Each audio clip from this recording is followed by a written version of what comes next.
Hi, this is Anil and welcome to the video tutorial on Java programming. So in the previous tutorial, I have explained about a two-dimensional array. Now you guys know, a two-dimensional array is nothing but an array inside a single dimensional array. So here you guys can see this table can be represented as a two-dimensional array, that I have explained in the previous tutorial. So you guys know that this is gonna contain the row index, and this is going to contain the column index. So this is nothing but this single array inside another array. So I can draw the same thing here. So you guys can see we have an array, and we're gonna have another array inside that. So in this first element of the single dimensional array, this one, we're gonna store another array. In the second element of the single dimensional array, we're gonna store another array. In this third element, we're gonna store another array. So which is nothing but an array inside another array. So you guys can see this, we have the row index 0, and inside that we have an array. And here in this table, we have the row index 0, and inside that we have this array. And then we have the row index 1, or the second element of the single dimensional array, and inside that we have another array.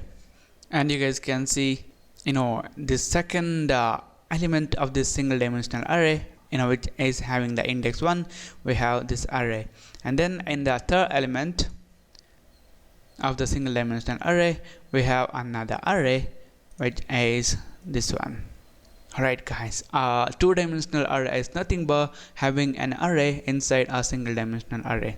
Or to be precise, a two-dimensional array is nothing but having a single dimensional array inside another single dimensional array. So here in this tutorial, I'm going to teach you guys different ways of initializing a two-dimensional array. So here you guys can see I have some code from the previous tutorials. So these statements are gonna create a two-dimensional array, and they're gonna contain some default values. And here in this tutorial, I'm gonna teach you guys another way of creating and initializing a two-dimensional array. So I'm just gonna remove these things, and we're gonna initialize that right here, just like the way we were initializing a single dimensional array.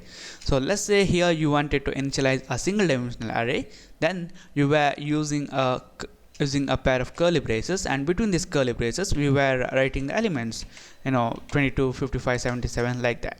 But here we have a two-dimensional array, which is nothing but having an array inside another array. So instead of having these elements,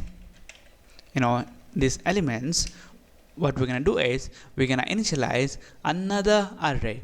So instead of 22, you can have another array. So to initialize that, I'm gonna use another pair of curly braces, and inside that I'm gonna put the values. So here, let's say we're gonna have a two-dimensional array, which is gonna have 3 rows and 3 columns, which is nothing but we're gonna having a single dimensional array with 3 elements, and that each element is gonna containing an array of 3 elements. So here we need to enter 3 values. So 22, 55, 77, and then again for the second element of the single dimensional array, or for the second row, we need to enter the values. Let's say 33, 66, 99, and for the third row you're gonna enter the values. So let's say it's gonna be 66, 55, 44, and let's make it pretty. Alright, this is another way of initializing this two-dimensional array. So now here we're gonna have this students marks array with 3 rows and 3 columns, 3 rows and 3 columns, and we can access the elements of this array just like the way that I have explained in the previous tutorial. For example, I'm gonna use the system.out.println, and let's say we wanted to print out this 66. First we need to write the array name. So now here this 66 is present in this second row. the second row, and the second row is going to have the index 1, because the index is going to start from 0. So this one is going to have the index 0, this one is going to have the index 1. So I'm going to write 1 here, and then we need to enter the column index. So this 66 is present in the second column, and this second column is going to have the index 1. That's because this first column is going to have the index 0, and this one is going to have the index 1. 1 comma 1. I'm going to save this, and I think I can draw this so that you guys can understand it better. I'm just going to pause this movie, and I'm going to enter the values. Alright guys, now I have entered the values. So now you guys can see, to access this 66, we need to enter the row index, which is going to be 1, and then the column index, which is going to be 1. So when I run this program, you guys can see we're going to get 66. And similarly, we can access the other elements.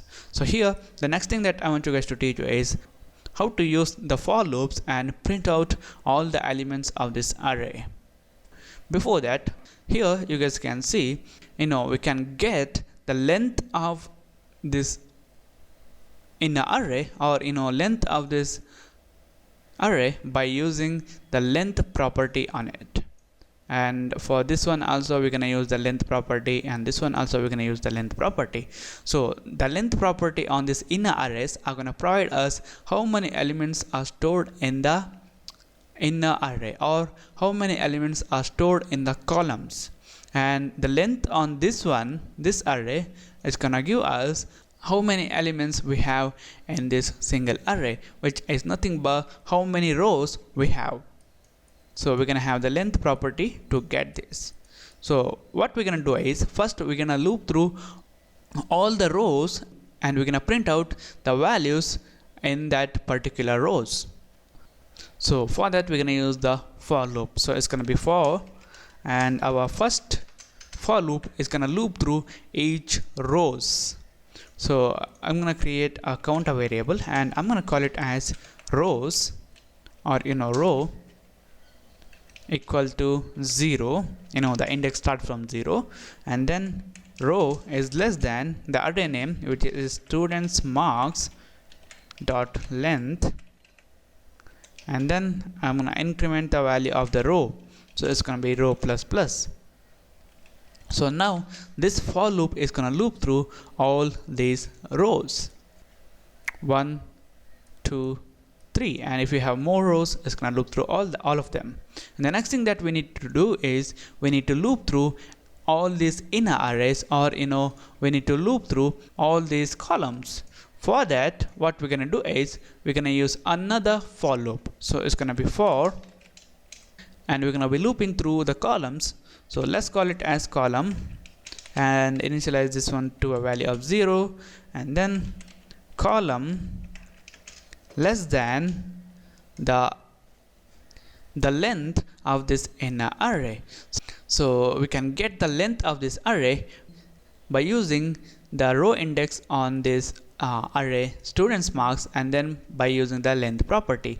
So I'm just gonna copy this students marks, and I'm gonna paste it here, and then we're gonna have the row, and then we're gonna have the length property, and then column plus plus. I spelled it wrong. Okay, this is it. Now first we're gonna loop through all these rows, and then for each row we're gonna loop through for that particular column. So I'm just gonna print out the value. So it's gonna be system.out.println, and it's gonna be the array name. First we need to enter the row index, and then we need to enter the column index.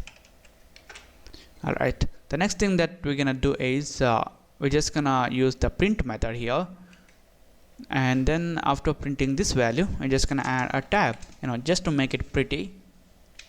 And then after this, we're gonna have a println method, system.out.println, and that's it. We're not gonna be printing anything here.